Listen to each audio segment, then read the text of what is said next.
Good morning. Everybody likes a good discount, right? Yeah, not always. So my question for you today is, when should you consider overpaying for a good or a service? So a few days ago, my daughter, who loves to read books, actual books, the physical books, not just the digital kind, she loves to buy and read books.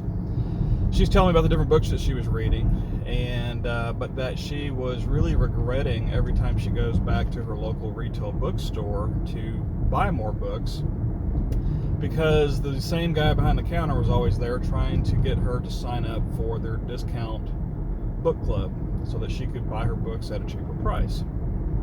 And she was telling me how she politely listens to him and then politely declines, but yet he just keeps on, and it's just a really uncomfortable situation for her.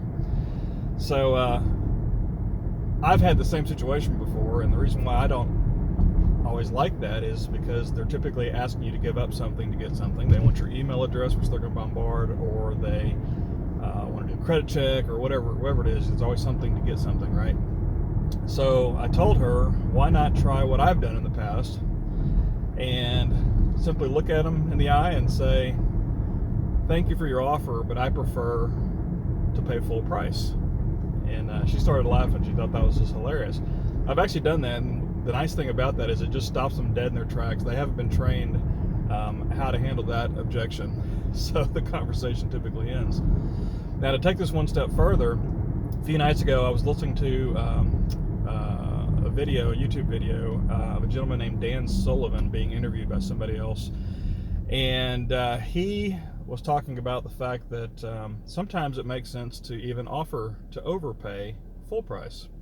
And I found this very interesting. And the concept kind of goes like this: if you've got somebody, say there's a contractor doing a project for your house,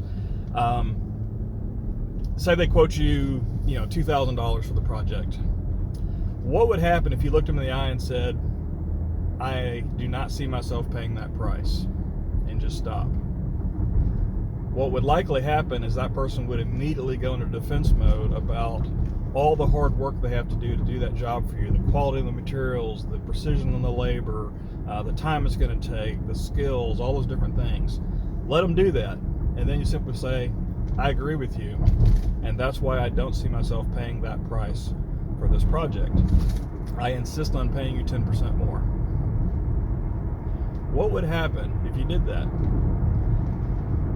Well, what he's suggesting is that by doing so, you are conveying that you truly value the service that they provide. You truly understand all the skill set, all the labor, all the requirements, all the materials, and you're justifying in their mind that you understand the value that they bring to the table, and you're willing to pay more than fair price for it.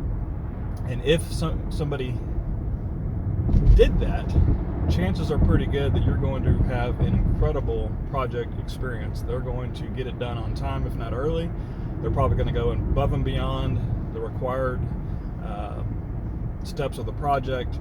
And at the end of the day, you're going to end up very, very pleased and happy with the project's outcome. And really, that's what you want.